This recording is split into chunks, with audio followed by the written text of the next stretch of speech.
Bienvenue dans le labo d'Hippocrate. Je suis Léo, médecin en fin de formation, et chaque semaine, je vous accompagne pour mieux comprendre le fonctionnement de votre corps et de votre santé. Ensemble, nous découvrirons des conseils pratiques basés sur la science, des avancées fascinantes issues des dernières études et les expertises d'invités inspirants. Vous méritez une santé optimale et un bien-être durable. Ici, on transforme la théorie en action concrète. J'espère que vous êtes prêts à atteindre la santé que vous méritez. On est parti pour l'épisode du jour. Yasmine, bonjour. Bonjour. Bienvenue dans le labo d'Hippocrate. Je vais te demander de te présenter un petit peu pour t'introduire aux auditeurs du jour. OK. Merci de m'accueillir ici. Donc moi, du coup, je suis médecin psychiatre, spécialisée aussi en médecine du sommeil. Pendant mes études, j'ai aussi fait la dictologie, donc j'ai un desk d'addicto, mais je pratique pas particulièrement la dicto. Et sinon, j'ai aussi pas mal fait des psychothérapies, donc particulièrement psychothérapie EMDR et un petit peu de TCC aussi. Voilà, principalement pour le gros de mon métier. Donc j'ai travaillé d'abord en tant que praticien hospitalier à Lyon et puis ensuite en cabinet libéral à Lyon également. Ok. Ça marche. Maintenant, tu as bougé un petit peu plus loin que Lyon pour la suite. Ouais, j'ai bougé un petit peu. Là, c'est un peu moins académique. Donc là, je suis un petit peu entre deux. Donc je fais plutôt là en ce moment des remplacements et puis je bouge pas mal. Et voilà. Et puis au départ, avant de faire médecine, j'avais aussi fait en fait un fac de sport. Donc j'ai un master 2 en fac de sport, en fait, Ok. avant de faire médecine. Ok. Un parcours un peu original quand même. Ouais, ouais. J'étais Donc là, motivée. bon, t'as plein de formations, tout ça. Nous, on va s'axer sur un point aujourd'hui, qui est le sommeil. C'est vrai que j'ai un peu de mal à trouver quelqu'un pour parler de ce sujet-là qui est quand même plutôt super important et que j'ai envie d'aborder depuis quasiment le début. Euh, je commence toujours par des questions assez simples. Au final, à quoi ça sert le sommeil et pourquoi on dort? Alors, donc déjà, dormir, ça veut pas dire ne rien faire, parce qu'on a tendance à avoir le sommeil un petit peu comme une pause, mais en fait, en réalité, c'est quand même un moment, entre guillemets, d'entretien intensif du corps et du cerveau, qui est vraiment hyper important. À quoi ça sert? Ça va servir, comme je disais, à nettoyer un petit peu le cerveau au travers de système lymphatique. Alors on sait que dans le corps, il y a le système lymphatique qui permet un petit peu de brasser les déchets, etc. Dans le cerveau, il y a le système lymphatique qui permet le nettoyage du cerveau. Ce système lymphatique, en fait, il est 2 fois plus efficace pendant le sommeil. Donc c'est pour ça que c'est hyper important. Il permet d'éliminer voilà les protéines, les toxines accumulées dans la journée. Et notamment cette fameuse bêta-amyloïde qui est bien connue dans la maladie d'Alzheimer. Voilà, c'est vraiment un moment de nettoyage cérébral. Donc c'est hyper important. Après, à côté de ça, c'est aussi un moment où ça va permettre de consolider les apprentissages, consolider la mémoire. C'est un moment où voilà, le cerveau va trier, organiser, reclasser les événements de la journée dans les différents dossiers, etc. Après, ça sert aussi sur le plan émotionnel. Ça permet aussi de gérer les émotions. C'est un moment qui permet de digérer. Ça va permettre aussi de digérer les informations, les émotions qui sont arrivées dans la journée.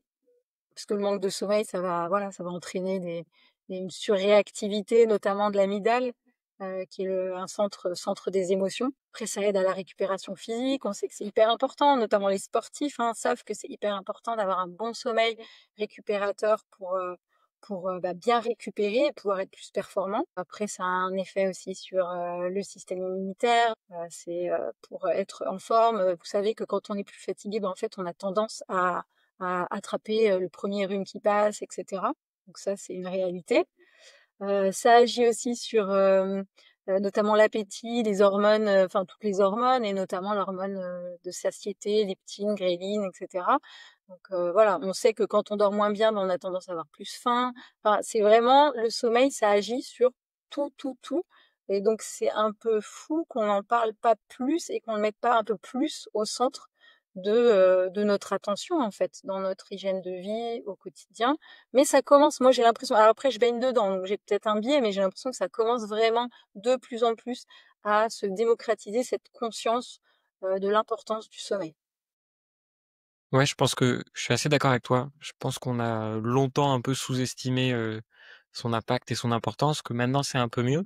Mais c'est vrai qu'au final, quand on voit un peu les habitudes des uns des autres, quand on commence à prendre un peu soin, de sa santé, à faire un peu plus, d'activité physique, tout ça, bah, souvent on vient gratter sur le sommeil et je pense que dans une vision court terme, bon, ça peut peut-être marcher quelque temps, mais en fait à long terme, ça fait plus de dégâts qu'autre chose. Bah, exactement, bah, ça fait penser, typiquement les étudiants en médecine, qui vont essayer de réviser super tard et raccourcir leur nuit, et cetera.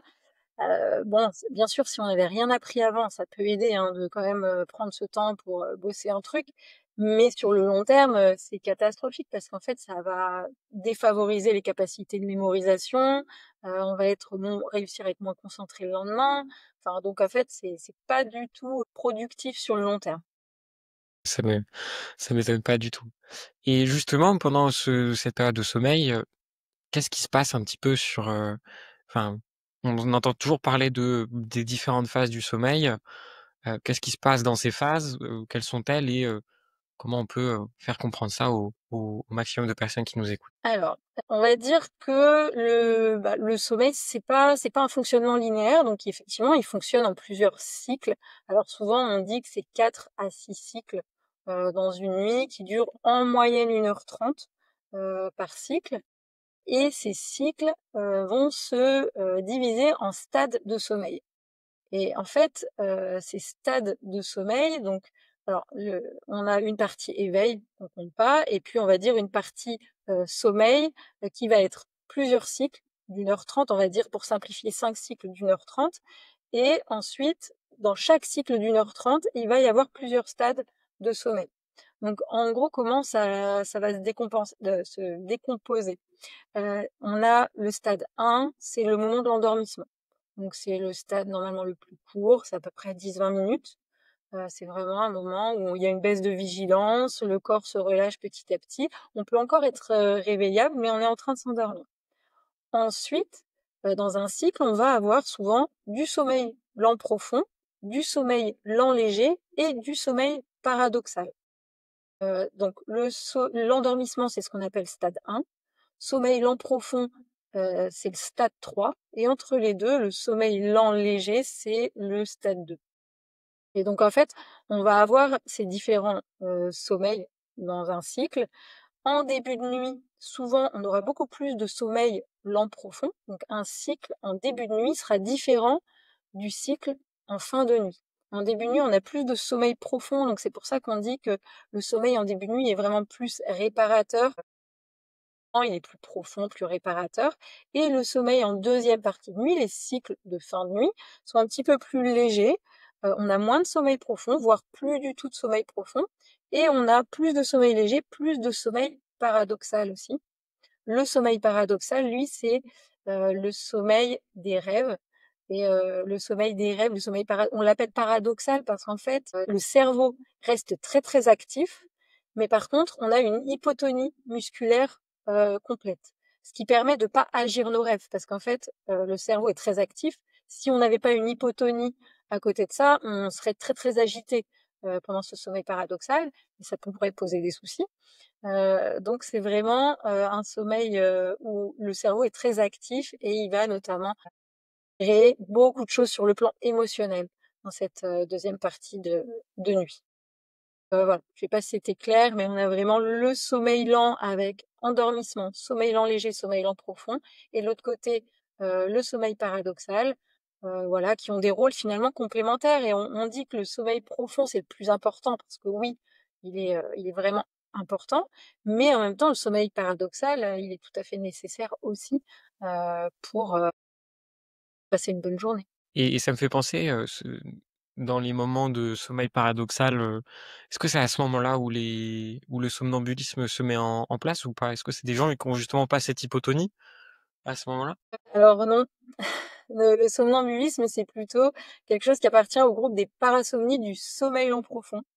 C'est un petit peu comme le bruxisme, et cetera. Et en fait, le somnambulisme, c'est Finalement, le cerveau, il y a une partie du cerveau qui va fonctionner et du coup, ça permet d'agir, et l'autre partie qui reste profondément endormie.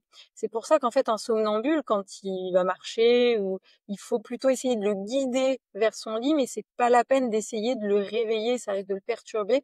L'idée, ça va être plutôt d'essayer de le reguider tranquillement, d'aller s'allonger dans son lit, en fait. Mais c'est pas la même chose que effectivement c'est pas dans le sommeil paradoxal. C'est vraiment en première partie de nuit dans le sommeil lent profond. OK, ça marche. Souvent, on entend parler alors, les phases, tout ça, c'est quelque chose qui est assez, dont on parle assez fréquemment. On parle de plus en plus des hormones aussi, en lien avec le sommeil. Il y en a 2. Alors il y en aura peut-être plus que 2, je sais pas, si tu nous diras, mais voilà, la mélatonine et le cortisol, c'est ce qui permet un peu de, heu, régler notre horloge biologique. Qu'est-ce que tu peux nous dire là-dessus? Effectivement, hein, c'est les 2 principales, mélatonine, cortisol. En fait, on parle de la mélatonine comme, l'hormone du sommeil, et puis le cortisol, c'est plutôt à l'inverse, l'hormone de l'éveil.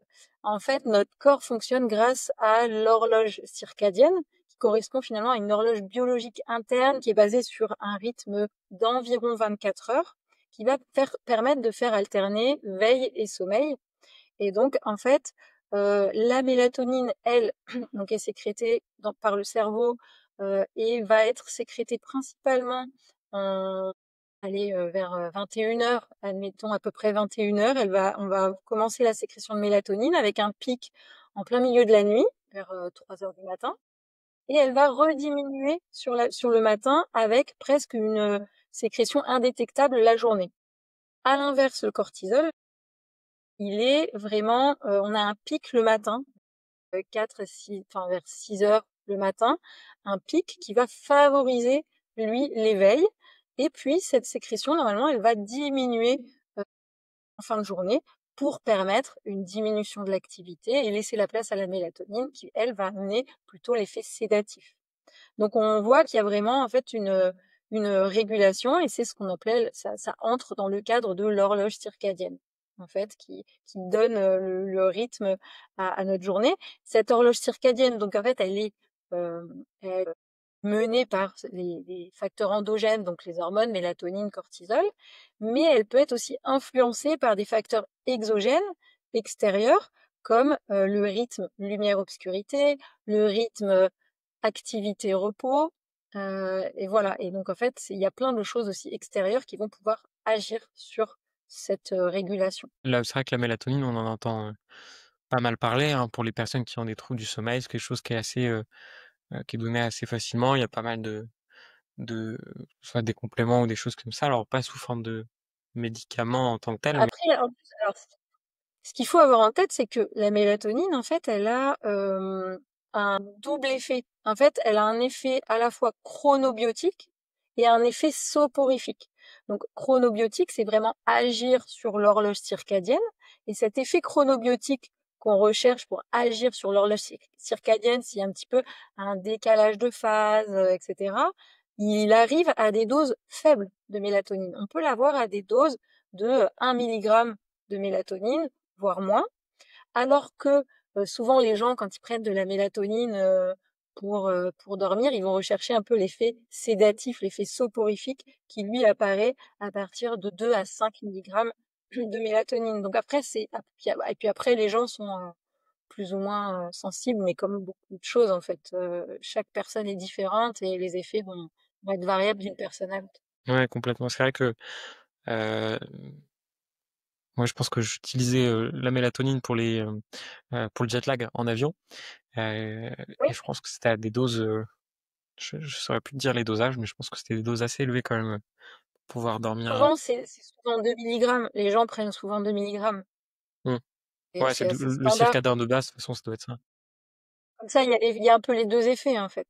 Et pour le jet lag, c'est pas mal parce qu'en fait, ça permet d'avoir l'effet un peu, plus sédatif si on n'est pas assez fatigué de notre journée, et ça a l'effet aussi d'aide à la sécrétion, enfin d'apporter la mélatonine pour remettre l'horloge biologique, dans le bon fuseau horaire, quoi. Ah, on a donné des timings un petit peu de taux d'hormones, de pics, de tout ça. Est-ce qu'il y a des variabilités quand même entre les gens? qui fait qu'il y a des personnes qui vont être plutôt, les fameux couche-tard et les fameux lève-tôt, par exemple. Est-ce que ça, c'est quelque chose qui a été prouvé, qui existe vraiment? Oui. Oui, oui, oui, effectivement, il y a des gens qui sont plutôt du soir, plutôt du matin. La plupart des gens sont assez standards, sans polarité vraiment très forte, mais il y en a certains qui sont vraiment plutôt du matin, plutôt du soir. Et dans ces cas-là, c'est vrai que ça peut parfois poser des soucis dans la société actuelle. Notamment, par exemple, là, je pense à une étude qui avait été faite chez des adolescents aux États-Unis, parce qu'on sait que naturellement l'adolescence, c'est une période où on va avoir tendance à avoir un petit retard de phase, donc c'est-à-dire, entre guillemets, on va être un peu plus du soir, donc on va avoir plus de mal à se lever le matin, être un peu plus du soir. Et donc cette étude, ils avaient reculé, je crois, d'1 heure l'heure de début des cours le matin, et en fait, ils avaient observé une amélioration des résultats, enfin d'attention, des résultats en cours, et ils avaient noté aussi une diminution des accidents le matin. C'est à partir de 16 ans la conduite aux États-Unis, donc en fait, il y avait vraiment des jeunes qui conduisaient et ça diminuait le risque d'accident le matin. Parce qu'en fait, le matin, c'était compliqué pour eux, et c'était pas leur pic de vigilance, et donc c'était compliqué. Donc oui, il y a vraiment, après, au-delà de cette période de l'adolescence, il y a des gens de toute façon qui sont plutôt du matin, plutôt du soir, et ça, c'est quand même important d'essayer de le savoir, de le comprendre pour parfois adapter certaines activités. Et est-ce que c'est des choses qui sont modifiables? Est-ce qu'on peut se dire, enfin, est-ce qu'on peut être, du soir une grande partie de notre vie et se dire: «Voilà, mais en fait, moi, je veux être du matin à un moment donné parce que c'est ça qui serait bien mieux pour mon travail et pour tout ça»? Comme la plupart des gens sont plutôt quand même middle. Donc en fait, on peut se dire, voilà, je veux être plus du matin, et dans ces cas-là, il y a des choses à mettre en place. Si on sait que c'est un peu dur le matin, bah, on peut dès le matin se dire, je commence par lumière. Donc après, c'est soit lumière, activité physique. Ça va stimuler. Lumière, ça peut être luminothérapie. Ça peut être pendant votre petit déj, 20-30 minutes de luminothérapie, ou ça peut être aller marcher quand c'est l'été, qui fait jour assez tôt. Aller marcher dehors, faire un footing le matin, ça va favoriser le fait d'avancer un petit peu votre horloge biologique. Ça, c'est possible. Et puis après, si on veut vraiment plutôt décaler vers le soir, ça va être plus actif finalement le soir, de décaler son heure de coucher. Donc c'est toujours possible de décaler un peu. Après, voilà, faut voir si on le supporte bien, etc. Ouais, je pense que les premiers jours du changement, doivent être un petit peu compliqués quand même quand on a l'habitude de veiller tard le soir et C'est pas des adaptations qui se font en 2 semaines, hein. C'est des adaptations sur du long terme, parce que quand il y a des traitements, par exemple, de décalage de phase, ça se fait sur plusieurs semaines. Après, ça dépend des gens. Voilà, il y a des gens, ça va être plus ou moins long, mais de toute façon, oui, c'est une affaire de plusieurs semaines, voire mois, pour être confortable. cette différence un peu, entre les gens, ça me fait aussi, me demander, est-ce qu'il y a une différence de besoin de sommeil en termes de durée? On préconise toujours un peu 8 heures au global. Il y a plein de gens qui disent: «Bah, moi, je dors 5-6 heures et franchement, je suis en pleine forme». Et d'autres, bah, j'ai vraiment besoin au moins de 10 heures. Est-ce que ça, c'est quelque chose aussi qui est décrit? Alors 8 heures, c'est une moyenne statistique. Donc non, c'est pas une obligation pour tout le monde, les 8 heures. La moyenne statistique, on va dire, c'est 7h30, 8 heures. Heu, Après, ce qu'il faut voir, c'est qu'il y a beaucoup de gens qui pensent ne pas avoir besoin de beaucoup de sommeil, mais en réalité, c'est juste qu'ils sont tellement habitués qu'ils ont perdu, ils ne ressentent plus les signaux du sommeil. Donc les petits dormeurs 5-6 heures, il y en a, mais c'est faible, c'est un pourcentage très faible. J'ai pas en tête comme ça des chiffres, mais c'est peut-être 2 à 5 de la population. Donc si on posait la question, je pense qu'il y a 20 ou 30 des gens qui pensent qu'ils ont suffisamment de sommeil avec 6 heures. Parce qu'en fait, ils sont tellement dans une routine comme ça, avec fatigue, ils prennent du café la journée pour tenir, ils s'endorment le soir, ils dorment 6 heures, ils repartent pour leur journée. Mais en fait, ils ont perdu la sensation de ressentir vraiment le sommeil, parce qu'ils se laissent pas le temps, parce qu'aujourd'hui, les vies sont quand même beaucoup à 100 à l'heure, il y a toujours plein de choses à faire. Et du coup, on perçoit moins ce besoin de sommeil. Mais donc, il y a des besoins différents, clairement, mais c'est quand même pas si fréquent. Donc, faut quand même prendre le temps de se poser honnêtement la question avec soi-même. Est-ce que réellement j'ai besoin que de 6 heures? Pour ça, en fait, il suffit de voir si vous prenez 15 jours de vacances à la suite ou vous avez des horaires libres. Vous voyez combien de temps, alors pas la première semaine parce que ça peut être une récupération de la dette de sommeil, ça peut être des nuits un peu plus longues, mais la deuxième semaine des vacances, vous voyez quelle est la durée de vos nuits et ça va vous donner à peu près une estimation de votre besoin moyen. OK. Et justement, donc là, si quelqu'un veut savoir s'il a besoin de plus ou moins de sommeil, les signes un peu au quotidien du manque de sommeil, ce serait quoi? Alors en fait, ça peut être très variable parce que le souci, c'est que ça dépend. Alors il y a des gens, ça va être peut-être un petit peu de somnolence, les yeux qui se ferment, de la fatigue.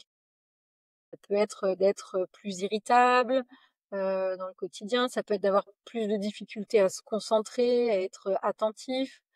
Mais en même temps, à côté de ça, des gens qui vont compenser en buvant pas mal de café. Et du coup, le café, ça a un réel effet boostant, éveillant.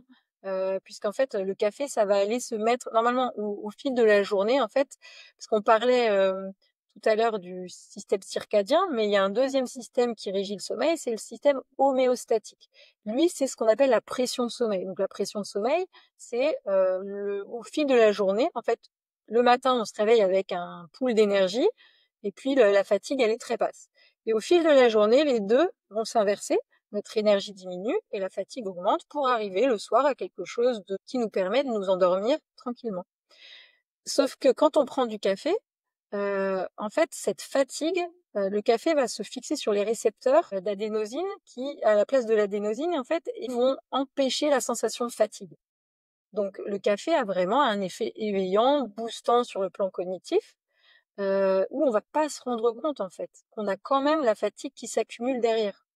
Il y a quand même ces molécules d'adénosine qui s'accumulent, mais c'est juste qu'elles sont pas sur les récepteurs, donc elles donnent pas l'information au cerveau qu'on est fatigué. Et donc c'est en ça que parfois ça peut être un petit peu vicieux en fait comme système. Voilà, je sais plus où j'en étais, euh, mais euh, mais voilà, en fait la fatigue, elle peut se ressentir. Après, ce qu'on peut avoir, c'est parfois l'apparition de douleurs quand on est plus fatigué, apparition de douleurs, ou comme on disait tout à l'heure, le système immunitaire. Donc, on va pouvoir avoir plus d'infections. Ça peut être, c'est pas forcément des grosses infections, mais ça peut être des petites infections qu'on chope tout le temps. Voilà, voilà. Il y a plein de signes, en fait, qui peuvent montrer qu'on va être en manque de sommeil, mais c'est un petit peu, voilà, ça passe sur les côtés, quoi. C'est pas forcément franc. Et c'est des choses, au final, comme tu dis, où beaucoup apprennent à vivre avec et pensent que c'est leur fonctionnement de base et se disent donc: «Bah, j'ai assez de sommeil, c'est pas grave». Il y a pas de Ouais, lien qui est exactement. fait C'est forcément. ça. Mmh. Ouais, Et exactement. Donc ça vaut le coup pour ces gens-là, ça vaut le coup vraiment pendant si vous pouvez prendre 15 jours de vacances et avoir un rythme un peu tranquille, parce qu'après s'il y a des sorties, des consommations de tout un tas de trucs, alcool et cetera, ça peut biaiser un peu la perception, mais sur, 15 jours de vacances, tranquilles, sans obligation particulière, ça vaut le coup de voir combien d'heures vous dormez par nuit. mmh, ouais, complètement. On vous prescrira, des vacances, pour étudier ça. Voilà, c'est ça. Et justement, j'aimerais bien maintenant qu'on aborde un peu les conséquences, sur la santé quand même, du manque de sommeil, sur 2 parties. Je pense qu'on peut voir d'un côté au niveau, aigu, c'est-à-dire que j'ai fait une nuit blanche cette nuit. C'est quoi les effets, sur ma journée, d'aujourd'hui?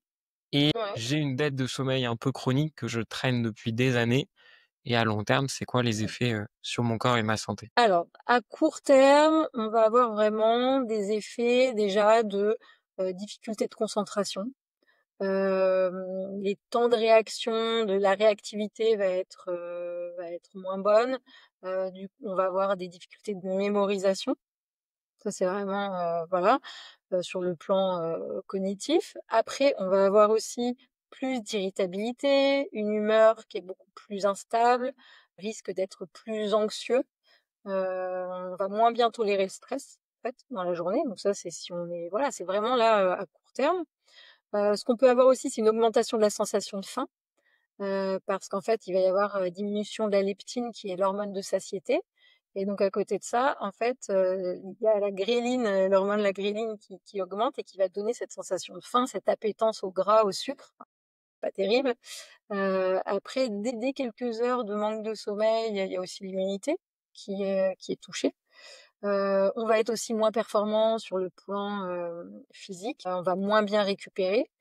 C'est pour ça qu'après un effort physique intense et cetera, ça va être bien d'essayer de bien dormir. Alors, parfois la nuit qui suit, ça peut être compliqué, mais après il y a pas que la nuit qui suit qui est importante, c'est aussi les 2-3 nuits qui suivent. Ensuite, qu'est-ce qu'il peut y avoir? Il y a, tout de suite le lendemain, ça va être, comme il y a de la somnolence, de la fatigue, ça va être un risque d'accident aussi accru. Puis voilà, on va risquer d'être moins vigilant, moins réactif. Après, au long terme, il y a beaucoup aussi de conséquences et ça, en fait, on en parle les gens s'en rendent pas compte, mais sur le long terme, ça a des effets sur, la santé mentale, le système, cardiovasculaire, donc santé mentale, ça va favoriser la dépression. On disait tout à l'heure quelques heures, on va être un peu plus irritable, l'humeur moins stable. Quand on est en dette chronique de sommeil, oui, il va y avoir un risque accru de présenter une dépression, d'être anxieux, de moins bien supporter tous les stress, et cetera. Sur le plan, du système nerveux, ça va diminuer la plasticité cérébrale. Il peut y avoir un risque accru peut-être de développer des troubles neurocognitifs. Donc ça, voilà, il faut le prendre en compte. Sur le plan, cardiovasculaire, on va avoir, plus d'hypertension, risque accru d'hypertension, plus d'inflammation vasculaire. Donc plus d'inflammation vasculaire, ça veut dire, plus de risque de toutes les pathologies, infarctus, AVC et cetera. Donc il y a plein d'études, hein, en ce moment qui sont, voilà, qui sont en cours sur tout ça. Ça va être aussi, comme on disait, ça joue sur les hormones. Donc à court terme, leptine, ghrelin, les hormones, de la satiété. À long terme, ça va risquer de favoriser, l'insulinorésistance, et puis, après, pourquoi pas le diabète. Donc voilà. Ça peut favoriser la prise de poids parce que voilà, encore une fois, tout est lié. Ça favorise les problèmes, d'immunité, donc moins bonne capacité, immunitaire. Et donc voilà, donc en fait, ça agit, sur, la longévité de manière, générale. Donc et la longévité en elle-même, mais aussi, le fait de vivre, de diminuer la qualité de vie aussi. Même si on continue à vivre, on va avoir une qualité de vie qui va être, bien moins bonne.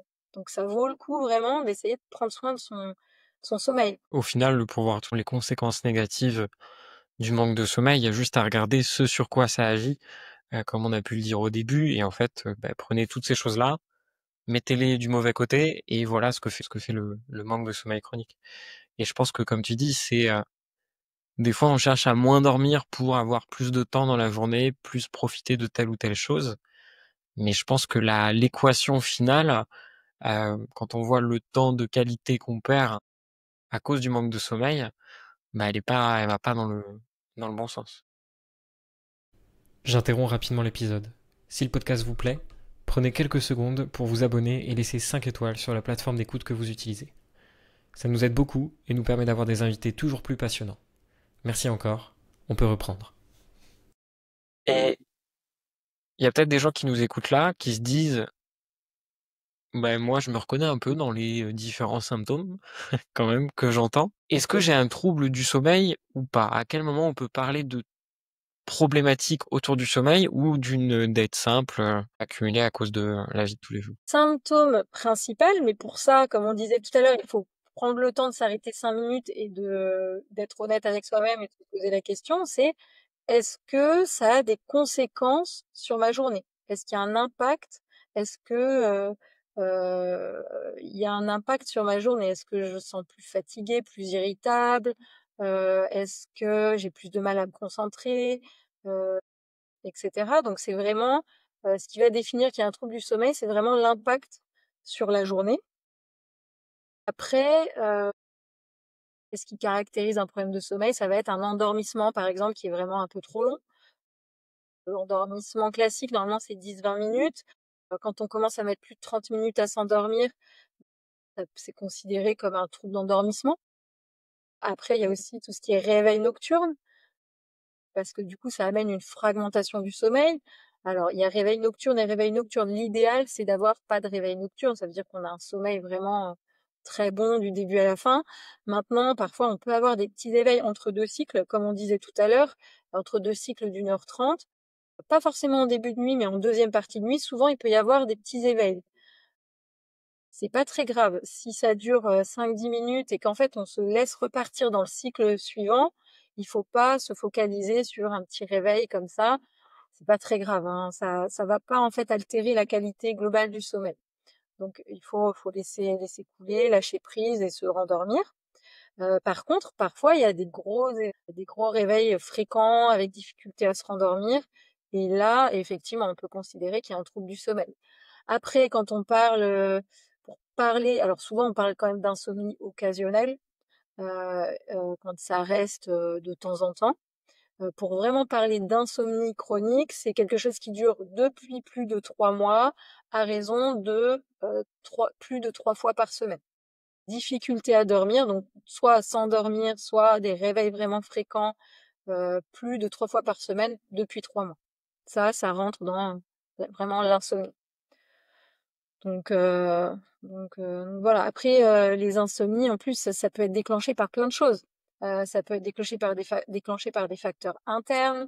Ça peut être des douleurs. Donc après, si on traite la douleur, ben, réussir à mieux dormir. Ça peut être déclenché par un événement ponctuel stressant. Donc là, ça va être occasionnel. Ça peut être des variations hormonales. Ça peut être voilà, des pensées parasites. Et après, il y a aussi tous les facteurs extérieurs, la lumière, le bruit, l'hygiène de vie, enfin, la prise de médicaments.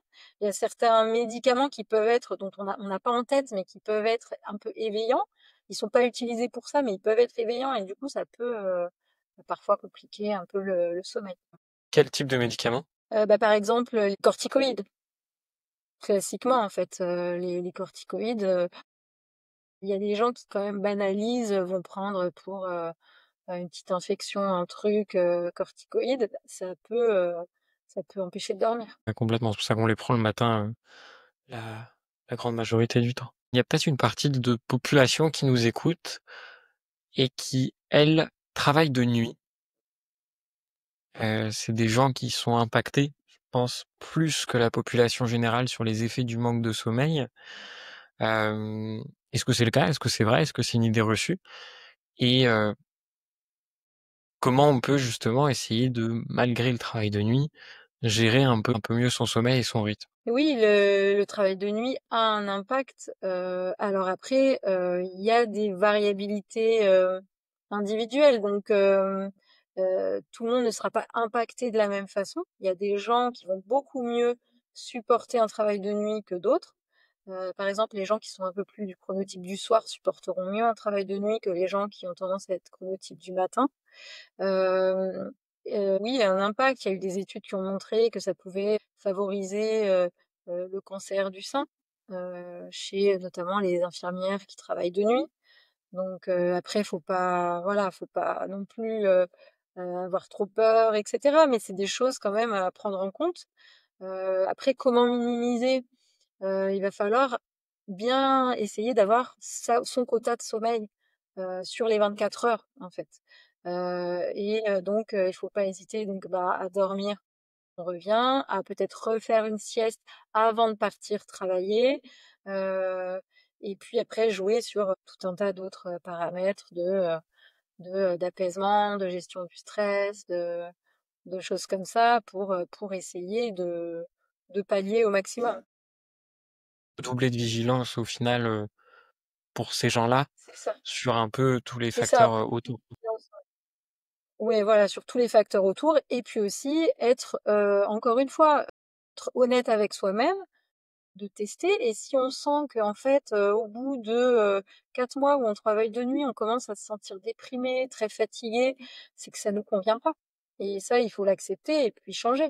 Après, à côté de ça, il y a des gens qui ont travaillé pendant des années et puis finalement ça leur convient et donc c'est très individuel. Mmh. Ouais, complètement. Mais je pense que c'était cette, honnêteté qu'on doit avoir envers nous-mêmes sur un peu tous ces sujets-là de santé et de prévention, elle est importante parce que ça nous donne un point de départ sur qu'est-ce que je dois faire qu'est-ce que je dois améliorer? Qu'est-ce qui nécessite mon attention et mon énergie pour essayer d'avancer? Je pense qu'on a fait pas mal le tour de la partie sommeil, physiologie, explication. On va essayer de passer un cran plus dans le concret maintenant, de se dire, bah, ce serait quoi les conseils que tu donnerais, au moins pour avoir les bases d'une bonne hygiène de sommeil? Alors, je vais commencer vraiment par ce qui est, pas très rigolo, mais c'est vraiment la question du rythme, en fait. La question du rythme, elle est hyper importante. Encore une fois, tout dépend du profil.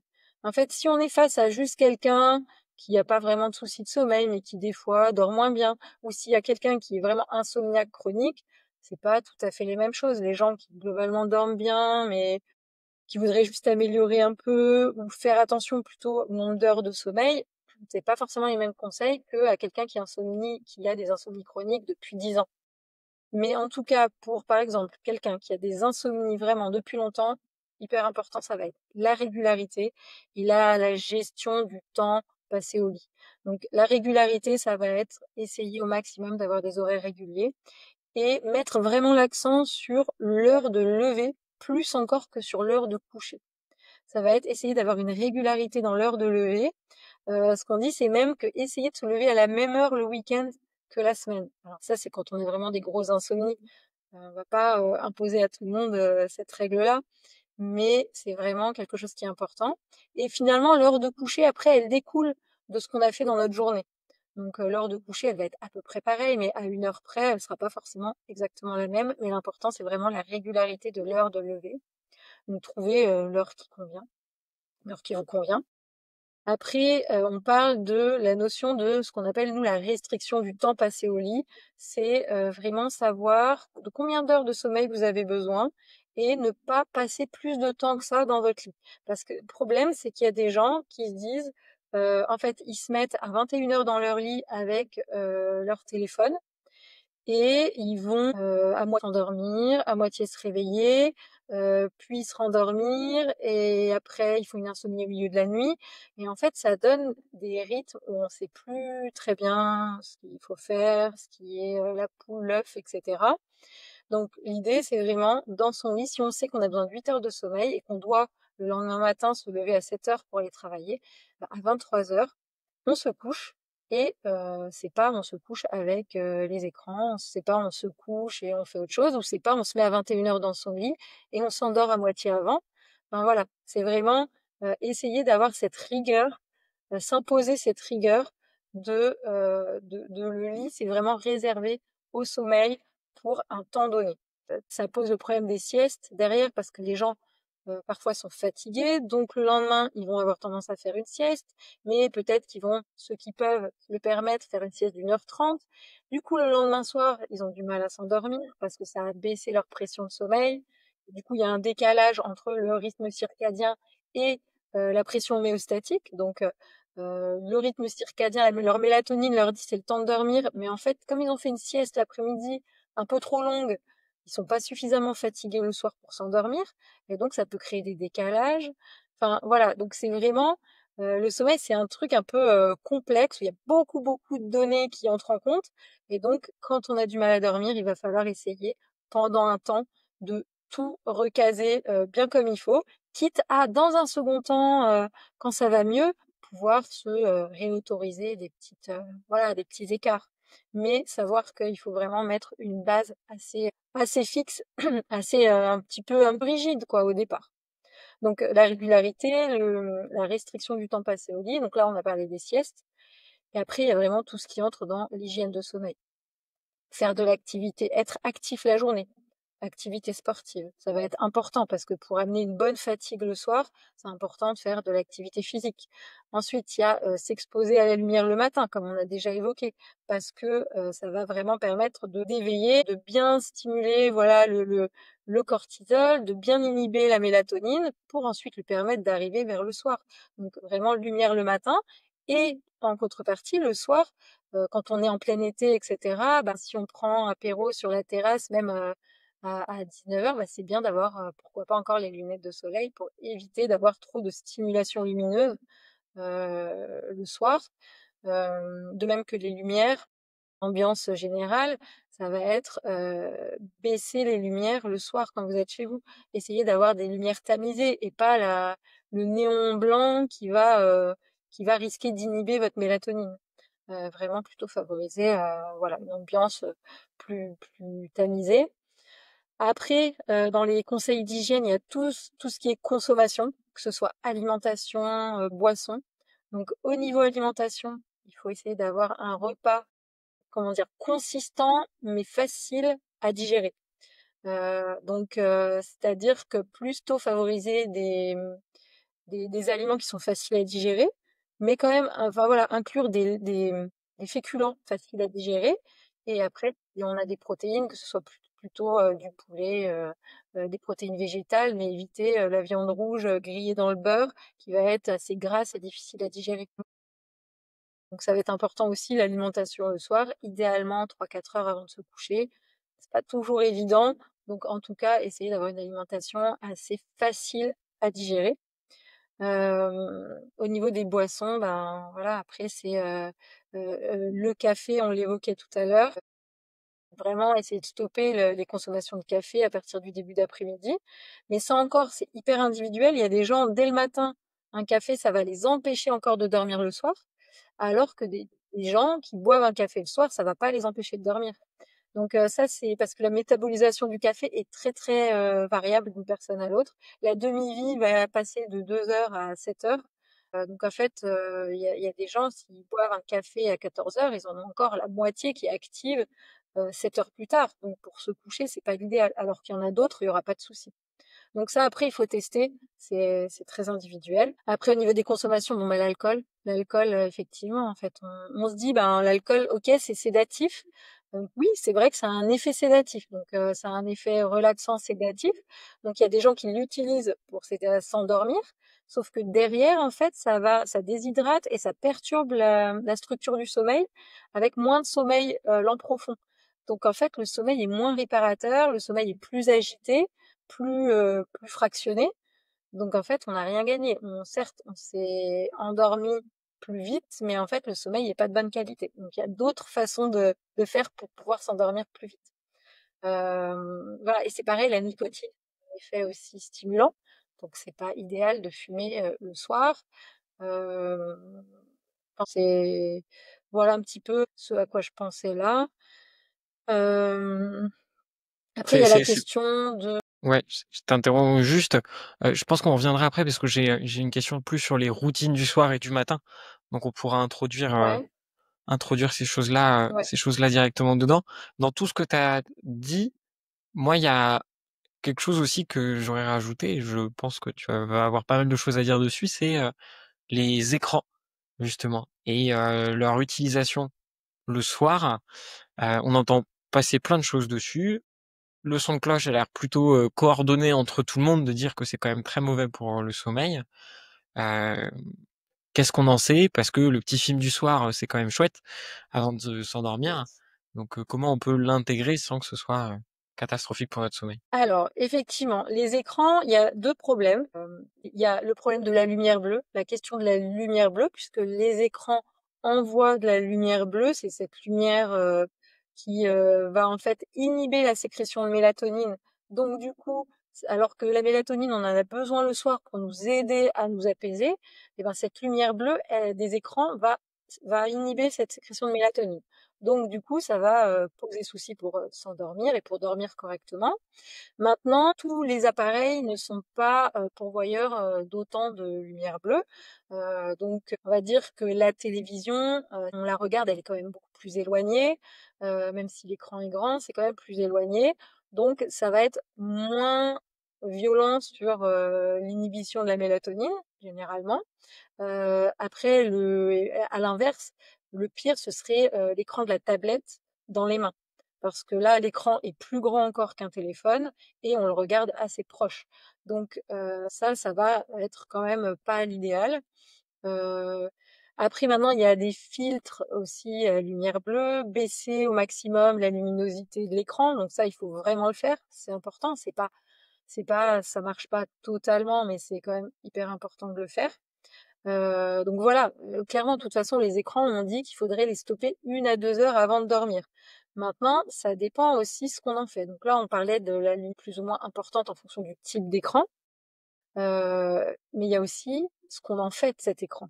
C'est pas du tout la même chose de regarder un film tranquillement, sur la télé et d'être à scroller sur son téléphone, activement ou plus ou moins activement, d'être à scroller sur le téléphone, à 10 centimètres des yeux, en ayant, tout un tas d'informations, qui défilent et voilà, ça n'a rien à voir. De même que, une autre chose, c'est, l'écran d'ordinateur, les gens qui vont, regarder, checker leur mail, continuer à travailler très tard et cetera. Ça, en fait, ça va stimuler cognitivement et donc en fait, le soir, normalement, on essaye de préparer le cerveau et le corps à ralentir doucement, mais quand on stimule en travaillant, en checkant ses mails, et cetera, en réfléchissant à plein de choses, en scrollant, en regardant, en ayant plein d'infos qui arrivent, ça stimule, ça hyperactive et en fait, ça va pas du tout dans le sens d'aider au sommeil. Donc on voit bien qu'il y a cette question de la lumière bleue et il y a cette question de l'hyperactivation. Donc honnêtement, regarder un petit film tranquille à la télé, ça doit pas normalement trop empêcher de dormir. Par contre, travailler à l'ordinateur ou scroller sur les réseaux sociaux, oui, ça va empêcher de dormir. Donc voilà, c'est tout est question de dosage et de qu'est-ce qu'on en fait, en fait. Et encore une fois, après, c'est individuel. Il y a des gens, ça va leur poser aucun souci. Ceux-là, s'ils dorment bien, tant mieux, hein, il y a pas de souci. Mais par contre, si vous avez du mal à dormir, posez-vous la question. Mmh. Ouais, moi je sais que je suis très sensible à cette, lumière-là et que, il suffit que je me dise, «Allez, je m'autorise 10 petites minutes au téléphone, à sur les réseaux, 10 minutes avant de dormir» et je peux pas m'endormir avant 2 3 heures. C'est quelque chose, ouais. Mais d'où l'importance de se connaître et de faire attention. L'importance de se connaître et d'être honnête avec soi-même parce que beaucoup de gens, c'est voilà, se posent, c'est une habitude en fait de regarder les réseaux 10 minutes, mais en fait ça peut réellement jouer sur votre sommeil et c'est dommage. Ouais, je trouve ça dingue de l'impact de la lumière justement. C'est vrai que, quand, je discute, avec, des amis ou des patients et que je leur dis: «Bah, déjà commencez par tamiser un peu les lumières le soir». Vous allez voir que ça va vous plonger dans une sorte de pré-routine de sommeil et rien que ça, c'est important et en fait, quand on y réfléchit, c'est plutôt très cohérent sachant que, on se réveille le matin avec la lumière du jour, on se, couche et s'endort, il fait nuit. Le corps est réglé par ça et c'est normal. Et on sait bien que la luminothérapie, c'est quelque chose qui fonctionne. Il y a vraiment, hyper important, hein, la luminothérapie, ça c'est quelque chose qui vraiment fonctionne, pour aider dans, la dépression, l'anxiété, les décalages de phase, pour redynamiser le matin. Enfin voilà, par contre, c'est utilisé le matin, pas plus tard, c'est vraiment à utiliser le matin. Et justement, ça me permet de passer à cette histoire un petit peu de routine. Moi, j'aime bien dire qu'un sommeil, ça se prépare sur la phase de coucher, mais ça se prépare aussi, je trouve, sur la phase de réveil, où c'est quelque Ouais. chose d'assez important. Est-ce qu'on peut, justement parler un peu de ces, de choses-là? Alors, on a pas mal parlé déjà de la routine pré-sommeil avec, Mmh. l'alimentation, voilà, quelques heures avant, la lumière, éviter, les différentes consommations, et les écrans. Mais au réveil, qu'est-ce qu'on peut mettre en place justement pour bien se réveiller le matin et se dire: «Bon, bah, j'ai bien dormi, je suis prêt à affronter ma journée, comme il faut»? Clairement, effectivement, en fait, on dit, que le sommeil se prépare dès le matin. En fait, dès le matin, partir sur de bonnes bases. Comme on l'avait évoqué, ça va être vraiment la lumière. Donc, pas hésiter à allumer les lumières, du coup, pour le coup, chez vous, dès que vous vous levez. Si possible, quand vous partez, par exemple, travailler, marcher pour prendre la lumière, extérieure et faire un petit peu d'activité physique. Parce que idéalement, ça va être le matin, lumière, activité physique. Dès le matin pour, essayer de vraiment débuter la journée. D'ailleurs, dans un service où j'avais travaillé pour, des dépressions résistantes, dans le traitement, en fait, c'était inclus le matin, ils avaient du vélo et de la luminothérapie. Donc c'est en soi, enfin voilà, c'est vraiment quelque chose qui est important pour bien débuter la journée, pour bien se caler. Ensuite, pour les gens, parce qu'il y a beaucoup de gens qui sont concernés par des problèmes de sommeil, beaucoup liés à une certaine tension, du stress, etc. Tout au long de la journée, ça va être important d'inclure dans votre journée des moments de pause. Des petites pauses, ça peut être 30 secondes, 2 minutes, 10 minutes, et ça peut prendre plein de formes, ces petites pauses dans votre journée qui vont aider à votre sommeil le soir parce qu'en fait, ça va permettre de baisser votre tension globale. Et ces petites pauses, ça peut être prendre le temps de faire quelques respirations, prendre le temps de faire 2-3 étirements. Ça peut être prendre le temps de se poser 1 minute à la fenêtre du bureau et juste regarder par la fenêtre et décrire ce qu'on voit. C'est vraiment des petits temps de pause qui sont nécessaires pour réinitialiser un petit peu notre niveau d'activation, comme on disait, parce que quand votre niveau d'activation monte trop au fil de la journée, on a beau avoir notre routine du soir, on est tellement haut le soir, on va avoir du mal à réellement faire baisser l'activation. Et donc, voilà, c'est un ensemble de choses. Donc, il y a vraiment des choses à faire le matin, des choses à faire tout au long de la journée pour pas monter trop en tension. Et puis après, cette routine du soir, comme on disait, avec les lumières tamisées, une petite musique agréable, pourquoi pas bouquiner un peu, faire quelques étirements ou faire une petite séance de yoga doux. Après, c'est à chacun de trouver ce qui va lui faire du bien, mais c'est bien de prendre ce temps pour ensuite apaiser. Et, je voulais ajouter, enfin je sais plus, mais en tout cas c'est vraiment l'idée. Oui, ce que je voulais dire, c'est qu'il y a des gens en fait qui sont très activés et ils sont tellement fatigués après le soir. Ils sont très activés, mais ils sont très fatigués. Donc en fait, ils vont s'endormir vite. L'endormissement sera pas un problème parce qu'il y a une telle pression de sommeil qu'ils vont s'endormir très vite. Mais en fait, il y avait une telle activation tout au long de la journée sans jamais redescendre que finalement, une fois passés leurs 2 cycles de sommeil peut-être les plus réparateurs, les plus lourds en début de nuit, en fait, il y a éveil et puis, en fait, le vélo dans la tête, c'est reparti et ils vont pas réussir forcément à se rendormir parce qu'en fait, malgré un bon endormissement, une grosse pression de sommeil, derrière, quand la pression de sommeil est un petit peu allégée au bout de 2 cycles de sommeil, en fait, toute l'activation empêche de se réendormir. Donc c'est pour ça que, enfin, c'est vraiment quelque chose qui se joue sur 24 heures le sommeil. Et c'est vraiment un ensemble de choses. Et après, c'est à chacun de voir quelle est sa problématique par rapport au sommeil. Est-ce que c'est justement une trop forte activation, trop de stress? Est-ce que c'est juste, je sais pas, est-ce qu'il y a des douleurs et il faut traiter les douleurs? Est-ce que, enfin voilà, il y a plein de choses qui entrent. Mais c'est ce qu'on disait un peu au début, c'est qu'au final, alors les gens qui nous écoutent se disent peut-être: «Waouh, mais en fait, c'est chiant de s'occuper de son sommeil, et tout ça», mais faut vous rendre compte que, bon, de une, c'est quelque chose où une fois que votre sommeil s'améliore, même si vous pensez ne pas avoir de problème initialement, vous allez voir, ça va vous changer votre vie complètement. C'est un des plus gros changements, je pense, qu'on peut avoir, dans sa vie au quotidien, de vraiment bien dormir et d'être vraiment bien reposé pour affronter la journée, et c'est beaucoup de bon sens aussi. C'est, le simple fait de dire: «Mais en fait, la journée, bougez pour vider vos batteries pour que le soir vous ayez pas de mal à vous endormir», ça paraît, c'est mécanique, ça paraît plutôt logique. Donc toutes ces choses-là, je pense que c'est important de il y a une grande mode en ce moment sur les réseaux, un peu du biohacking, un peu de toutes ces choses-là, avec des solutions très complexes, pour des choses très simples. Non, en fait, bien dormir, oui, ça joue toute la journée, mais oui, c'est des solutions qui sont quand même assez faciles à appliquer, et je pense qu'en appliquant juste certains conseils par-ci par-là, Et voilà, déjà et il y aura après des il faut changements. pas il faut pas se mettre, voilà, il faut pas se mettre une pression en se disant, «Oh là là, il y a tout ça, bah, c'est même pas la peine que je commence». C'est comme, l'image de la montagne et se dire: «Jamais j'arriverai là-haut». Non, c'est étape par étape. Donc ça peut être vous dire: «OK, là, qu'est-ce que je pourrais essayer de changer pendant les 2 semaines qui viennent?» et vous choisissez une chose à changer. Ça peut être, «OK, bah, je vais essayer de manger un petit peu plus léger le soir et je change rien d'autre, je change juste ça». et vous prenez déjà cette habitude. Après, qu'est-ce que je pourrais faire d'autre?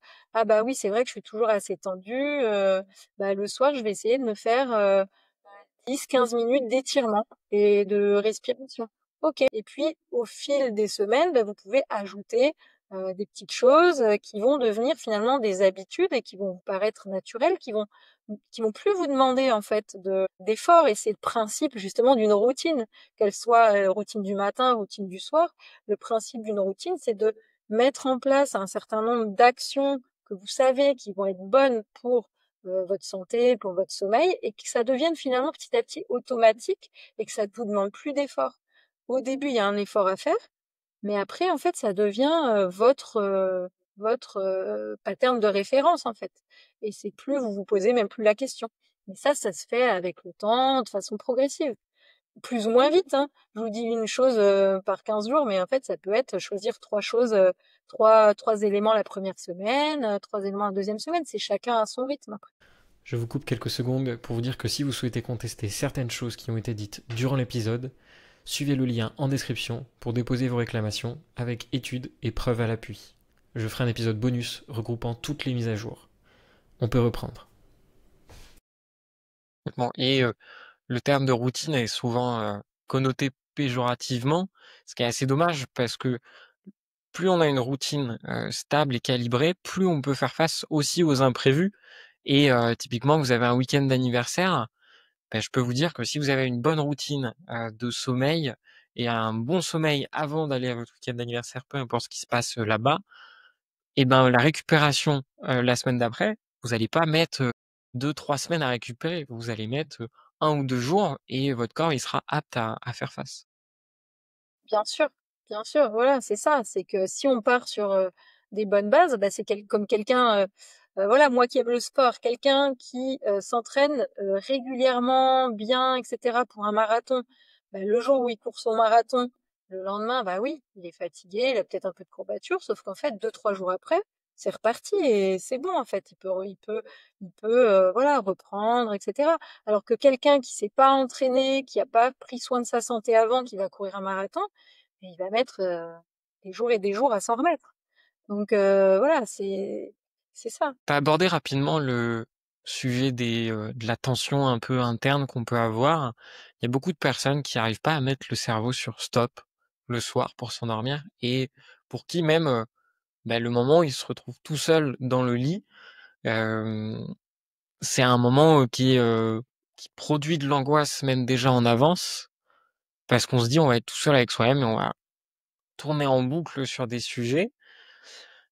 Comment on peut faire pour débrancher le cerveau dans ces moments-là? Alors, débrancher complètement, c'est compliqué, mais effectivement après, il y a des petites choses à faire. Donc déjà avoir tout préparé, ne pas arriver au taquet le soir, hyper tendu et cetera.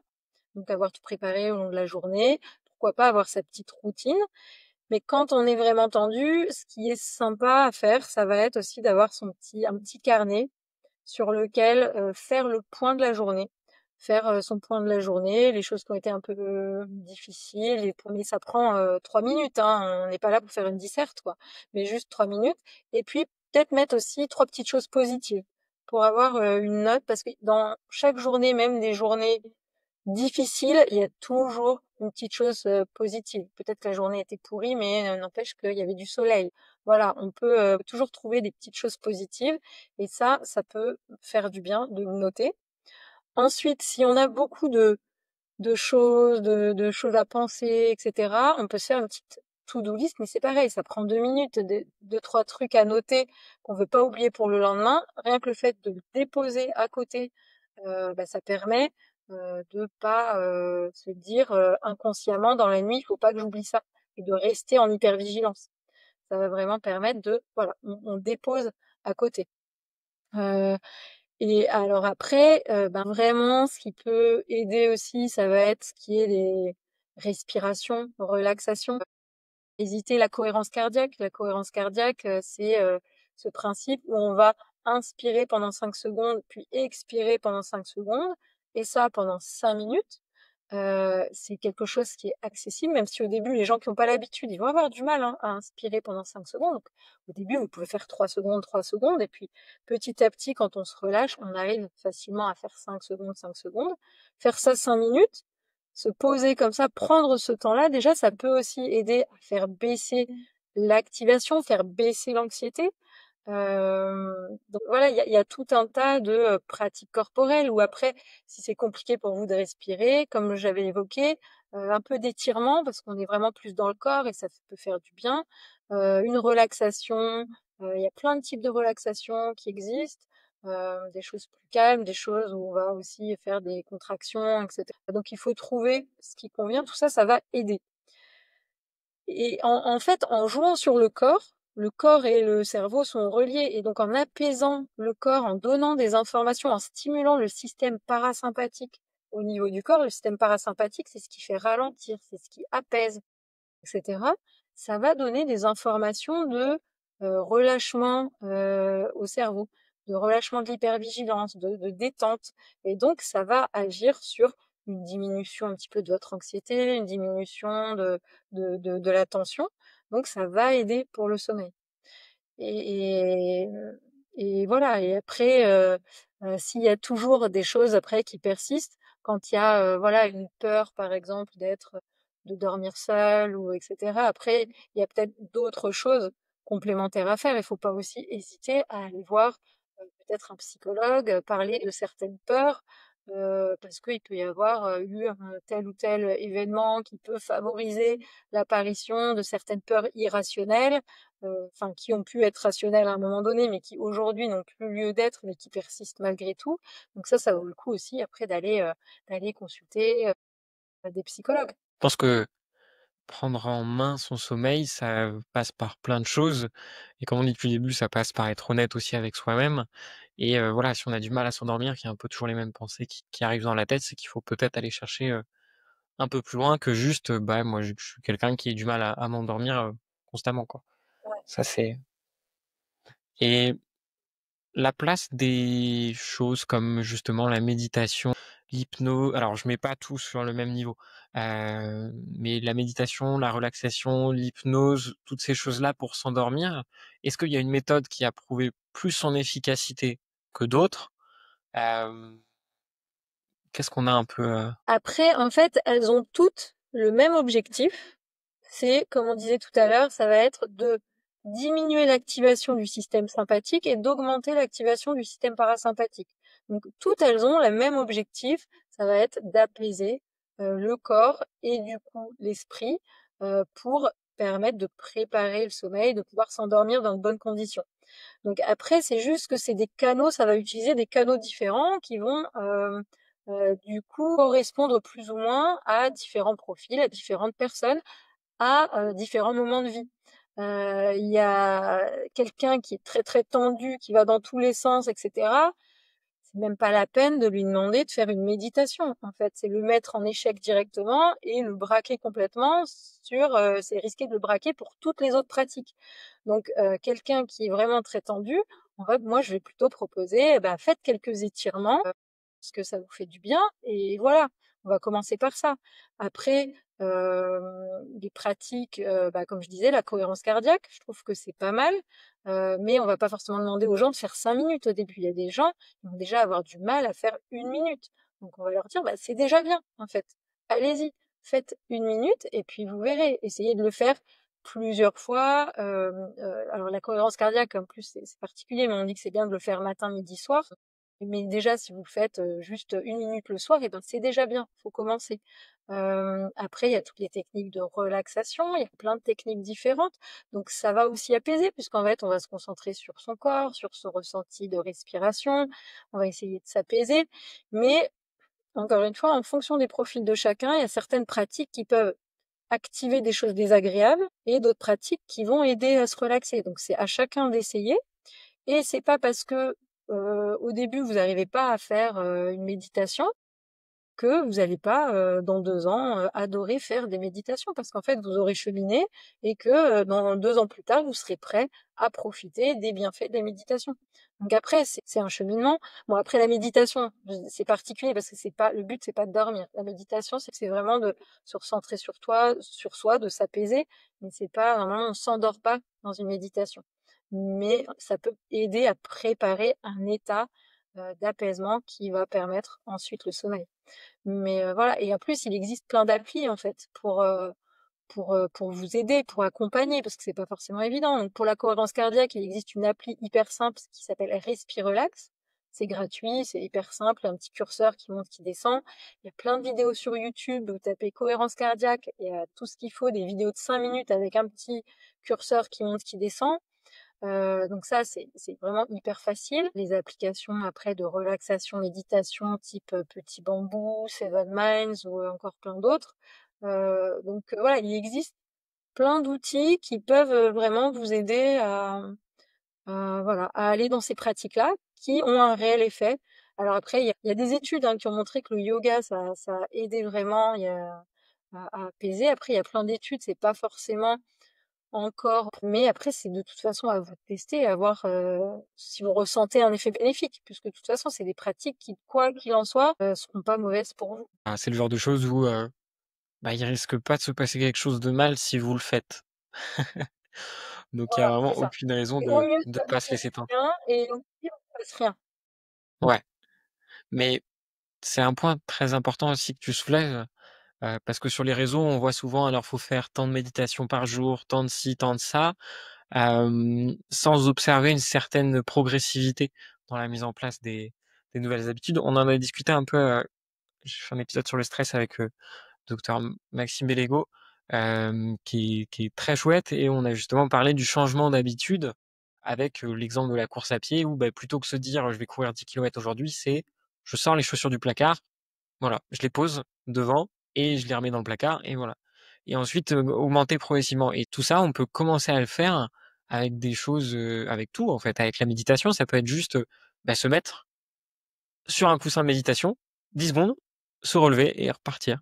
Et ensuite, faire un peu Ouais, ouais. plus, et c'est comme ça que vous allez avancer, et surtout, nous, en tout cas ici, sur la Body Hippocrate, c'est le discours qu'on a, c'est une vision long terme de la santé. L'idée, c'est pas de faire comme, tout le monde fait tous les ans, c'est-à-dire je prends soin de moi un mois au mois de janvier après avoir abusé pendant les fêtes pour les nouvelles résolutions. C'est je prends soin de moi tous les jours, mais avec, des conséquences qui sont long terme, et surtout, beh, une bienveillance quotidienne et une vision qui est, bah, beaucoup plus, adaptée que, bah, simplement on donne tout d'un coup Bien en sûr. très peu de temps. On préfère toujours que quelqu'un fasse un petit peu plutôt que d'avoir l'impression que c'est tellement une montagne et qu'il n'y arrivera pas et qu'il fasse rien. En fait, l'idée, c'est vraiment des petits pas, et après, en fait, il y a une évolution évidente. C'est c'est comme tous les comportements, qu'ils soient bons ou, mauvais, c'est leur répétition sur la durée, qui fait que, il y a des gros problèmes. Typiquement la cigarette, heu, si vous doublez la quantité sur un instant T, vous allez doubler le risque par 2. Si vous doublez la durée, vous allez doubler le risque par 18, je crois, pour la santé. Ouais, ah, c'est possible. J'ai pas les chiffres, mais c'est tout à fait possible. Ouais, ouais, ouais. Alors pour ceux qui veulent savoir, il y a l'épisode avec le docteur de Bournonville sur le tabac, et je crois qu'on en parle dedans, et c'est vraiment, et pareil pour, la prise de poids, c'est pas parce que vous allez au resto un soir, vous faire plaisir et vous faire du bien, que vous allez prendre du poids. Par contre, c'est, en répétant tous les jours, la consommation, enfin un surplus calorique, que le poids va s'accumuler. C'est toutes ces choses-là en fait, et à partir du moment où on comprend ça, ben on se rend compte à l'inverse, que pour améliorer sa situation, c'est aussi des solutions long terme qu'il faut mettre en place, et pas simplement quelque chose à Et, et ça me fait penser à moi où c'était hyper frustrant en fait, des consultations sommeil où les gens en fait ils viennent une fois et en fait ils veulent un somnifère. Et du coup, comme je leur prescris pas un somnifère parce qu'en fait on fait le point et que ce dont ils ont besoin c'est pas un somnifère, c'est changer de l'hygiène de vie, changer certaines habitudes, etc. Et du coup ben ça leur convient pas. C'est pas ce qu'ils veulent. Eux, ils veulent la pilule magique qui va les faire dormir. Le sommeil, c'est absolument pas ça. C'est dans certains cas précis, bien sûr, qu'on peut prescrire des médicaments. Moi, je suis pas contre, mais la plupart du temps, le sommeil, c'est des habitudes, une hygiène de vie, et ça prend du temps. Un point qu'on n'a pas trop abordé ou qu'on a juste rapidement survolé, c'est la sieste. Moi, je suis un Ouais. grand défenseur de la sieste depuis ma première année de médecine. Est-ce que c'est utile pour tout le monde? Est-ce que c'est réellement utile? Est-ce qu'il faut l'intégrer obligatoirement dans une bonne hygiène de sommeil? Et si oui, surtout, c'est quoi une bonne sieste? Alors, la sieste, c'est un outil hyper intéressant qui va être vraiment pouvoir être super utile. Il y a une contre-indication principale, ça va être les gens insomniaques chroniques. Il va falloir bannir la sieste. Donc, pour les insomniaques, les gros insomniaques chroniques, pas de sieste parce que ça complique la prise en charge. Pour le reste, la sieste, c'est hyper intéressant parce que ça va permettre un coup de boost sur le plan cognitif, sur le plan de la réactivité, sur le plan de la récupération, euh, qu'on soit à la fois en dette de sommeil ou même qu'on soit pas en dette de sommeil en fait. Quand on manque de sommeil, bah oui, la sieste, ça va être d'autant plus intéressant parce que ça va rebooster. Mais même quand on manque pas de sommeil, ça va donner aussi un petit coup de boost, un peu plus avoir l'esprit un petit peu plus aiguisé dans les 2, 3 heures qui suivent, etc. Donc oui, la sieste, c'est vraiment intéressant. Après, ce qu'il faut, c'est quand même garder certaines règles. Ça va être pas trop tard dans l'après-midi. Encore une fois, ça dépend de chacun, mais généralement, on dit pas après 14 heures. Et la sieste idéale, c'est ce qu'on appelle la micro-sieste, c'est la sieste de à peu près 20 minutes. Ça, c'est la sieste idéale parce qu'en fait, elle va 20 minutes avant 14-15 heures. Ça va avoir plein d'effets bénéfiques sur votre vigilance, votre mémoire, votre humeur, votre dynamisme, mais ça n'aura pas de conséquences négatives sur votre endormissement le soir, parce que ça va pas trop alléger votre pression de sommeil. Ça va donner un coup de boost, mais sans trop alléger la pression de sommeil. Donc, ça a vraiment sieste comme ça a plein de bénéfices.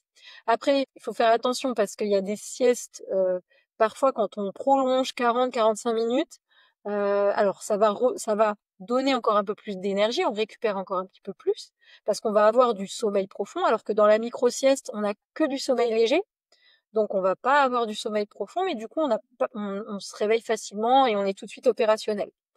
La sieste qui va être un peu plus longue, 40-45 minutes, 1 heure. L'avant, c'est qu'on va avoir du sommeil profond. Donc, quand on est vraiment en dette de sommeil, ça peut faire du bien. Le souci derrière, c'est que on va avoir une latence de réveil.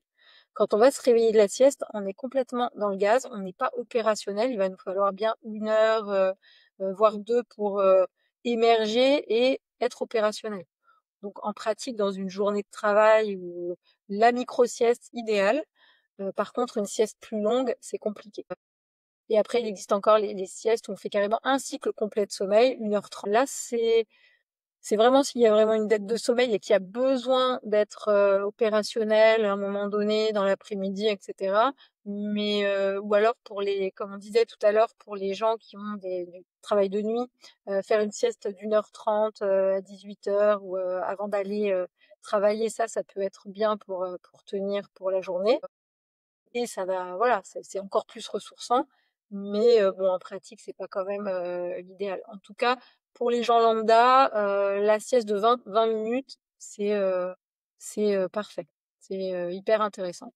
Et même pour les sportifs, il y avait, il y a des études qui montrent que les sportifs, en fait, ont ceux qui font la sieste entre 2 entraînements, leur deuxième entraînement, en fait, comparé à ceux qui n'ont pas fait la sieste, lors de leur deuxième entraînement, ils montrent une meilleure réactivité et plus de puissance, plus de capacité de puissance dans leurs entraînements. Donc voilà, on voit vraiment des effets de la sieste qui sont bénéfiques.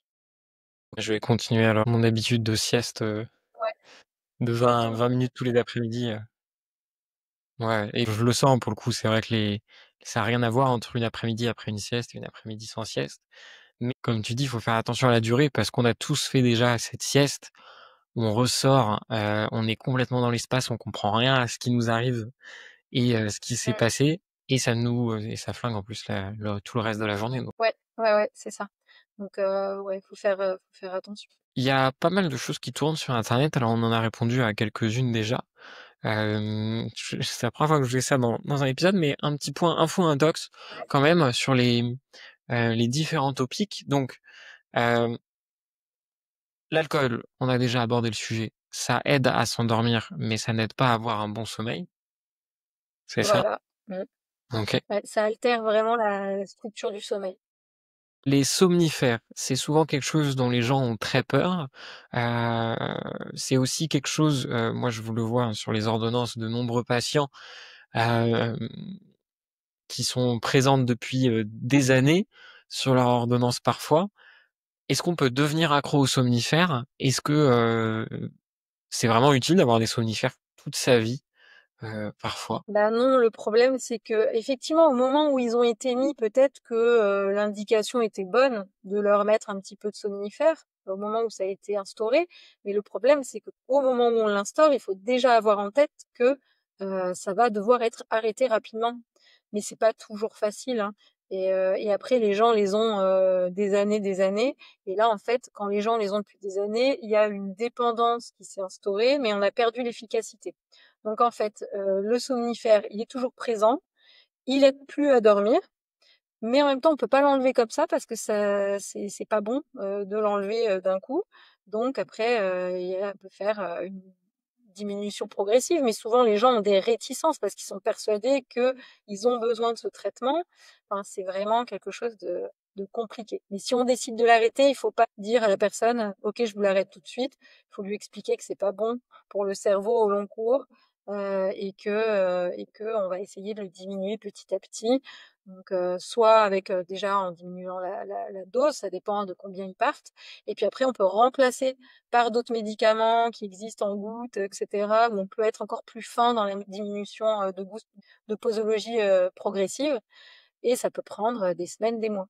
Il faut pas être pressé pour diminuer ces traitements-là, mais c'est bien d'essayer d'amorcer. L'ordonnance de base est de 28 jours, c'est qu'il y a une raison aussi, Bah, normalement. ouais.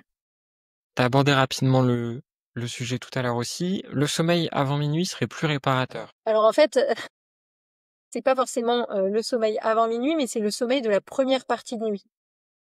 Il y en a qui disent c'est le sommeil avant minuit, minuit MI-nuit, avant la moitié de la nuit. En fait, la première moitié de nuit, c'est le plus réparateur parce que c'est là qu'il y a le plus de sommeil lent profond.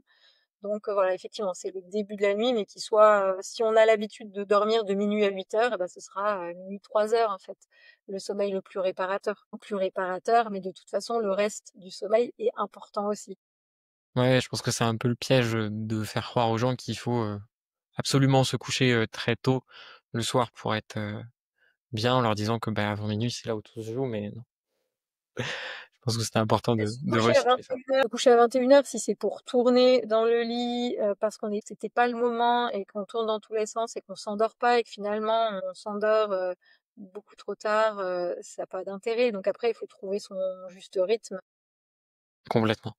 Hem, dormir à 2, c'est forcément mal dormir. Enfin, moins bien dormir que tout seul. Non, mais alors après ça dépend vraiment des gens. Alors oui, certes, quand on dort à deux, l'autre peut bouger, peut favoriser certains micro-éveils. Donc oui, en un sens, ça peut du coup altérer le sommeil dans certains cas. Mais en même temps, il y a des personnes, enfin dormir avec quelqu'un, c'est aussi être assuré d'être avec quelqu'un, donc on arrive mieux à se relaxer, mieux à se relâcher.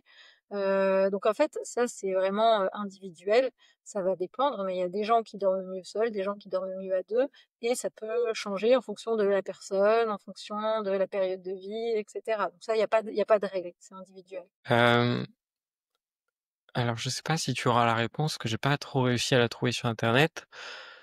On doit prendre, notre café, pas au réveil, mais, quelques heures après le réveil pour qu'il soit réellement efficace et le séparer du pic de cortisol naturel. Ça particulièrement. Honnêtement, je saurais pas te dire.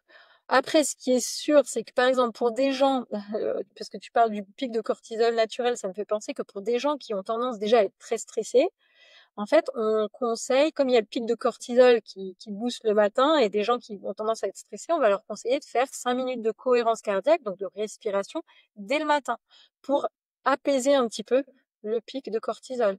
Et donc, ça va dans le sens, après le café, si en plus on a pic de cortisol, pas de cohérence cardiaque, le café, des fois, en fait, ça risque peut-être d'être un peu trop de tension dès le matin. Ben voilà, peut-être décaler, ça peut être pas plus mal de décaler un petit peu. En même temps, des gens qui vont avoir envie de dormir, plus on décale le café du matin, plus il y a des chances qu'il y ait des conséquences sur le soir. Donc après, honnêtement, ça va être des questions de ressenti à chacun de tester. Mais moi, j'ai pas de données, j'en sais rien, j'ai pas de données particulières là-dessus. Ouais, j'ai pas trop réussi à trouver non plus, mais c'est quelque chose qui me parle, enfin qui est beaucoup évoqué, dans le monde un peu justement du biohacking, de tout ça et je trouvais ça assez marrant D'accord. de retourner Ouais, bah, dessus. bah, Les du coup, ça m'intéresse. J'irai chercher aussi. Ouais, ça marche. Les glucides le soir permettent de mieux dormir. Oui, oui, alors il faut pas surcharger, mais oui, les glucides type féculents, mais pas sucre rapide. Mais les glucides type féculents qui sont faciles à digérer, oui, ça va aider ça a un petit effet sédatif, ça cale pour ne pas avoir la sensation de faim pendant la nuit. Voilà, ça va aider, c'est bien de manger des glucides le soir, des féculents notamment. Écoute, je pense qu'on a pas mal fait le tour, ça fait quasiment 1 heure et demie. Moi, j'aime toujours conclure par 5 choses à retenir, 5 conseils un peu que tu donnerais à quelqu'un. Voilà, ça fait 1 heure et demie qu'il nous écoute, il a envie de prendre en main un peu son sommeil. Quelles sont les 5 choses qu'il pourra appliquer assez, assez rapidement et en premier? Alors une chose qu'on n'a pas évoquée encore, c'est, ce qui est intéressant quand il y a quelqu'un qui a un trouble du sommeil, c'est déjà de faire l'état des lieux de son sommeil, en fait, pour savoir réellement où est-ce que ça coince et est-ce qu'il y a des choses qui sont, dont il s'est pas rendu compte et qui finalement, ben, sont évidentes quand on pose les choses. Ça va être compléter un agenda de sommeil. Donc un agenda de sommeil, c'est chaque jour, vous notez à quelle heure vous vous couchez, à quelle heure vous vous levez, comment vous avez dormi, est-ce que vous avez eu des réveils dans la nuit. Alors il ne s'agit pas de regarder l'heure, hein, surtout ne pas regarder l'heure dans la nuit, mais c'est juste à peu près noter. Noter comment vous vous sentez au lever, comment vous vous êtes senti dans la journée. Et est-ce que la veille au soir, vous aviez bu de l'alcool? Est-ce que la veille au soir, vous aviez travaillé tard? Ou est-ce qu'au contraire, vous aviez passé une soirée détendue sans écran et que vous êtes couché? Ça va être en fait sur idéalement 2 semaines, faire ce petit agenda de sommeil. Vous trouvez même sur internet, vous tapez agenda de sommeil, vous trouvez des feuilles papier à remplir ou alors il existe des applications, vous pouvez compléter ça, et ça permet de faire un état des lieux. Donc je trouve que c'est quand même ça peut être un peu fastidieux, mais c'est quand même super intéressant à faire et ça vous donne une base, hein. Donc ça, c'est la première chose. Après, on l'a évoqué plusieurs fois, moi je conseillerais vraiment d'être honnête avec soi-même. Donc parce que de reprendre tous les conseils d'hygiène qu'on a pris et être honnête avec vous-même, est-ce que ça, vous y faites attention? Est-ce que ça, vous y faites attention? Et vraiment, heu, ne pas vous voiler la face sur, «Mais non, c'est bon, ça il y a pas de souci», alors qu'en fait, bah oui, si vous buvez, «Non mais moi je supporte bien le café, ça ne m'empêche pas de dormir», mais en fait vous savez pas. Vous savez pas vraiment, si vous en buvez 3-4 dans la journée, en fait, vous savez pas vraiment si ça vous empêche pas de dormir tant que vous aurez pas essayé, de l'arrêter. Après peut-être que ça changera rien, mais peut-être que ça changera tout. Donc voilà, être honnête avec soi-même sur tout un tas de mesures d'hygiène. Après, 3e chose, ce serait vraiment avoir en tête, comme on a dit, que le sommeil se prépare vraiment dès le matin. Voilà, routine le matin, des petites actions pour baisser votre tension interne tout au long de la journée, faire du sport et cetera pour, voilà, avoir le soir une bonne fatigue, faire votre petite routine le soir et voilà. Ensuite, autre conseil, ben, c'est, oui, être bien attentif sur, le soir et en fait l'état de tension. Donc, pas hésiter à faire des étirements, de la relaxation, une ambiance tamisée, des choses comme ça, parce que c'est quand même hyper important, surtout à l'heure actuelle où on a tendance, encore une fois, à être devant les écrans, à scroller, à s'hyperstimuler le cerveau. Il faut vraiment, vraiment essayer de baisser cette stimulation cérébrale et la lumière bleue aussi. Donc ça va être important et du coup, pour ça, bah, les étirements, la relaxation, c'est pas mal. Et puis, autre chose, dernière chose, c'est écouter ces signaux de fatigue. Parce que comme on disait, l'heure de lever doit être vraiment régulière, idéalement. Mais le soir, ça peut être un peu variable en fonction de la charge d'activité qu'on a eue dans la journée. Donc en fait, écoutez ces signaux. Est-ce que vous commencez à bâiller? Est-ce que vous commencez à avoir les yeux qui se ferment? Et du coup, profitez. Quand ça arrive, profitez-en pour essayer d'aller et prendre ce train en fait de sommeil et aller vous coucher et ne pas lutter en vous disant non non c'est pas l'heure. Vraiment essayer d'écouter vos signaux de fatigue, etc. Voilà un petit peu pour ces 5 petits outils conseils de fin. Ouais, c'est très clair et puis surtout le dernier de voilà, soyez à l'écoute de vous-même. Je pense que ça, on peut l'extrapoler à plein de choses, différentes. Malheureusement, on est beaucoup sortis de, cette écoute du corps et de, la tête et du cerveau, pour, donner C'est des vrai. règles un peu, comme ça à tout le monde et je pense que la principale chose, c'est, ouais, d'apprendre à s'étudier un peu soi-même. C'est ça. Où on peut te retrouver sur les réseaux? Alors, moi, on me retrouve sur Instagram, yasmindocdodo.officiel, parce que je m'étais fait pirater, donc c'est pas yasmindocdodo, c'est yasmindocdodo.officiel. Après, il y a aussi une chaîne YouTube, Yasmine Doc Dodo, j'ai fait quelques vidéos. J'ai fait un podcast qui s'appelle Bien dormi. Bon là, plus très active sur les réseaux, les podcasts, mais il y a quand même podcast, je crois qu'il y a une quarantaine d'épisodes, donc il y a quand même pas mal d'infos si vous voulez aller plus loin sur tout un tas de sujets. Pareil sur la chaîne YouTube, il y a aussi quelques vidéos. C'est artisanal, mais bon, ça donne toujours de l'info. Et voilà, principalement. Ça marche. Bah, écoute, je pense qu'on a bien fait le tour. Je vais couper l'enregistrement et puis je te garde juste, quelques instants Ok. pour le téléchargement. Merci d'avoir écouté l'épisode jusqu'à la fin. Vous avez maintenant des outils pour prendre soin de votre santé au quotidien. Si ce n'est pas déjà fait, n'oubliez pas de vous abonner et de mettre 5 étoiles. Nous on se retrouve dans 2 semaines. Ciao.